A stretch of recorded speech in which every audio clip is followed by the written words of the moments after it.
Hi everyone, ఈరోజు chicken biryani చేస్తున్నా.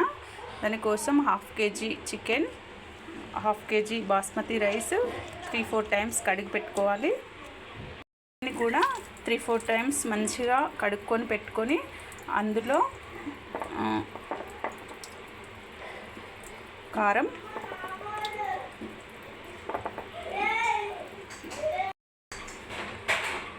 Salt, అల్లం వెల్లుల్లి పేస్ట్, వీటిని బాగా కలుపుకోవాలి.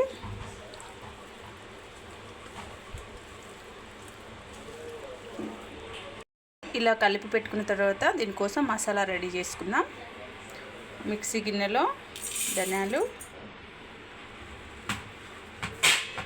ఆనియన్స్, 4-5 లవంగ ముగ్గలు వేసుకొని మిక్స్ పట్టుకోవాలి. ఆయిల్ పెట్టుకొని ఆవాలు, జీలకర్ర, ఫ్లేవర్ నచ్చకుంటే వీటిని వేసుకోకపోయినా పర్లేదండి. పచ్చిమిర్చి, ఆనియన్స్ ఇవి కొంచెం వేగగానే మనము పేస్ట్ చేసి పెట్టుకున్న ధనియాలు, ఉల్లిపాయ, లవంగ ముగ్గలు పేస్ట్ చేసి పెట్టుకున్నాం కదా, ఇందులో వేసుకోవాలి. ఇది కొంచెం పచ్చివాసన పోగానే ఇందులో కొంచెం పసుపు వేసుకోవాలి.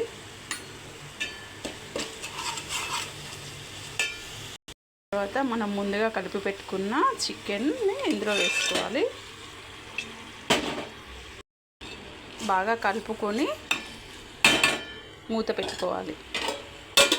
ఇప్పుడు రైస్ రెడీ చేసుకుందాం. దీనికోసం కడాయి పెట్టుకొని ఇందులో ఆయిల్ వేసుకొని హోల్ గరం మసాలా, ఆకులు, చెక్క, లవంగం, ఇలాచి అన్నీ వేసుకోవాలి. నెయ్యి కూడా వేసుకోవచ్చు. నెయ్యి వేసుకుంటే కొంచెం టేస్ట్ బాగుంటుంది. నెయ్యి, ఆయిల్ రెండు, అది కొంచెం ఇది కొంచెం కూడా వేసుకోవచ్చు. నా దగ్గర ఇప్పుడు లేదు, అందుకోసం నేను ఆయిల్ వేసిన. ఇందులో ఆనియన్స్, పచ్చిమిర్చి వేసుకోవాలి. అల్లం వెల్లుల్లి పేస్ట్ వేసుకోవాలి. కొంచెం సాల్ట్ వేసుకోవాలి. 2 గ్లాసెస్ బాస్మతి రైస్ తీసుకున్న దానికోసం ఇందులో 3 గ్లాసెస్ వాటర్ వేసుకోవాలి.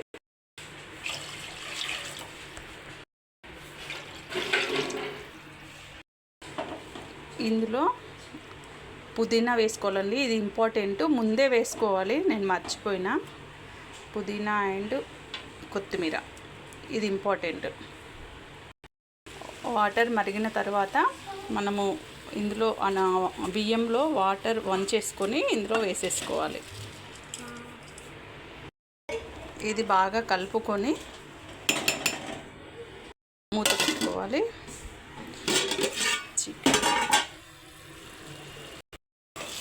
చికెన్ బాగా ఉడికిపోయిందండి. ఇందులో కొత్తిమీర వేసుకోవాలి.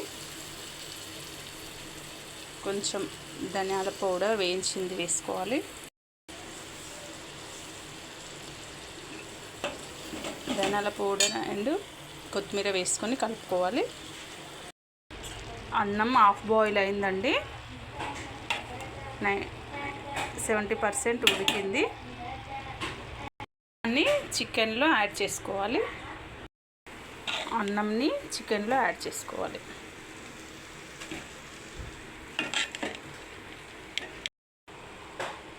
దీన్ని ఈక్వల్గా అనుకొని ఫుడ్ కలర్ని యాడ్ చేసుకోవాలి. ఇది ఆప్షన్ అండి. పిల్లలు కొంచెం అట్రాక్టివ్గా ఉంటే మంచిగా తినడానికి ఇష్టపడతారు కదా, అందుకోసమే. మూత పెట్టుకొని కొంచెం బరువు ఏమన్నా పెట్టుకోవాలి దీనిపైన. చూద్దామండి చికెన్ బిర్యానీ రెడీ అయింది, ఎలా వచ్చిందో.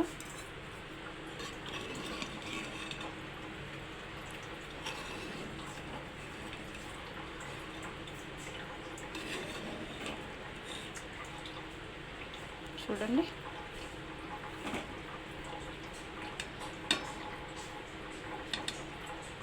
ఎంత బాగా వచ్చిందో. థ్యాంక్ యూ అండి.